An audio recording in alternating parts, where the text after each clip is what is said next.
सत्य सनातन धर्म की जय। जय जय सीताराम। हरे कृष्णा। आज की तारीख 23 जुलाई 2023। भगवद गीता अध्याय 2 श्लोक संख्या 6। न चेत्विद्म कतरन्नो गर्यो यद्वा जेयं यदि वा न जय्यो यानेव हत्वा न जीविषाम स तेव स्थिता प्रमुखे धार्तराष्ट्रा। हम यह भी नहीं जानते कि हमारे लिए क्या श्रेष्ठ है, उनको जीतना या उनके द्वारा जीते जाना। यदि हम धृतराष्ट्र के पुत्रों का वध कर देते हैं तो हमें जीवित रहने की आवश्यकता नहीं है, फिर भी वे युद्ध भूमि में हमारे समक्ष खड़े हैं। अब अर्जुन का ये 5वां तर्क है। पूरी तरह कंफ्यूज हो चुका है। कह रहा है कि हमें यह भी नहीं पता कि हमारे लिए श्रेष्ठ क्या है, क्या करना चाहिए और क्या नहीं करना चाहिए, ये हमें पता ही नहीं है। और आगे हम देखेंगे कि वो भगवान की शरण लेगा और कहेगा कि आप मुझे निश्चित रूप से बताइए कि हमें क्या करना है। तो अब यहाँ अर्जुन पूरी तरह कंफ्यूज्ड है। लेकिन अर्जुन का भाव देखो, अर्जुन कितना शुद्ध भक्त है और कल्चर कितना स्ट्रॉन्ग है, उसके वैल्यूज़ कितने स्ट्रॉन्ग है। जो जिन भाइयों ने, जो उसके सगे भाई भी नहीं हैं, चाचा के बेटे हैं, लेकिन वो भी छोड़ो, पिछले कई सालों से दुर्योधन ने उनका जीना हराम कर दिया था। हर तरह से उन्हें मारने की कोशिश की, उन्हें नुकसान पहुंचाने की कोशिश की, उन्हें तकलीफ़ देने की कोशिश की। लेकिन यहाँ अर्जुन देखो परम भक्त है ना, तो कह रहा है कि ऐसे अगर मेरे भाई हैं ये, अगर ये मारे जाएंगे तो हमारे जीने का भी क्या लाभ, हम इनके बिना कैसे जिएंगे मधुसूदन। यानी अर्जुन कह रहा है कि अगर मेरे भाइयों को कुछ हो गया तो मेरे जीने का मतलब ही क्या रहेगा। जबकि ये भाई क्या भाई हैं, सगे भाई भी नहीं हैं। और आज कलयुग में देखो, ये थोड़ी सी प्रॉपर्टी के लिए सगे भाई आपस में लड़ पड़ते हैं, फैमिलीज़ अलग हो जाती हैं। क्यों?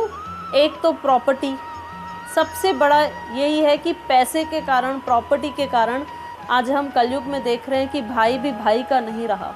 लेकिन पहले देखो कल्चर कितना स्ट्रॉन्ग था, वैल्यूज़ कितने स्ट्रॉन्ग थे।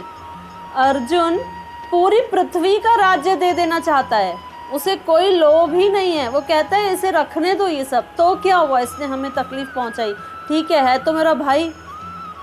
तो अर्जुन परम भक्त है। तो यहाँ कह रहा है अर्जुन कि ऐसे मेरे भाइयों को मार के मेरे जीने का क्या मतलब रहेगा। और उसके बाद पूरी तरह कंफ्यूज्ड दिखाई दे रहा है। एक होता है कंफ्यूजन और एक होता है मन और इंद्रियों का वश में ना होना। लेकिन यहाँ हम देख रहे हैं कि अर्जुन का मन और इंद्रियां पूरी तरह वश में हैं। कैसे? अर्जुन को कोई लोभ नहीं है। जिनका मन और इंद्रियां वश में नहीं होते हैं तो वे हर छोटी बात पे लड़ते रहते हैं। लेकिन अर्जुन परम भक्त है, तो अर्जुन यहाँ सिर्फ कंफ्यूज्ड है। उसे किसी बात का डर भी नहीं, उसे ये भी डर नहीं कि मैं जीतूंगा या हारूंगा या मेरी मृत्यु होगी। उसे पता है कृष्ण है तो मेरी जीत निश्चित है। लेकिन वो जीतना नहीं चाहता। वो क्या चाहता है कि मैं मेरे भाइयों को ना मारूं, मैं हिंसा ना करूं, क्योंकि परम भक्त है। लेकिन आज हम कलयुग में देख रहे हैं कि आज भाई भी भाई का नहीं रहा, यहाँ तक कि संतान भी अपने माता पिता की नहीं रही। क्यों ऐसे हो रहा है? क्योंकि आज मन और इंद्रियां वश में नहीं हैं। आज हर व्यक्ति मनमाने ढंग से आचरण करना चाहता है। आजकल के आप बच्चे देखो, थोड़ा भी फेलियर फेस नहीं कर पाते।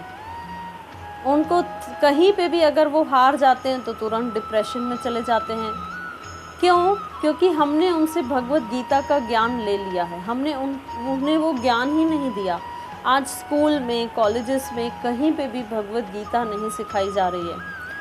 तो पहले के लोग बहुत स्ट्रांग हुआ करते थे। अर्जुन का चरित्र हमें दिखा रहा है, चाहे फेलियर आए चाहे कुछ भी आए, वो बिल्कुल वैसा ही है, अप्रभावित।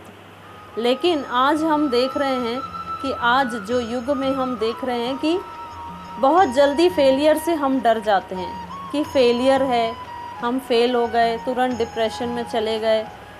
क्यों? हमने उनका मनोबल नहीं बढ़ाया है, हमने उनकी मन और आत्मा को पोषण ही नहीं दिया है। तो क्योंकि हमने उनकी मन और आत्मा को पोषण नहीं दिया है, हमने उन्हें इंद्रियों पर कैसे विजय प्राप्त होती है ये भी नहीं सिखाया है।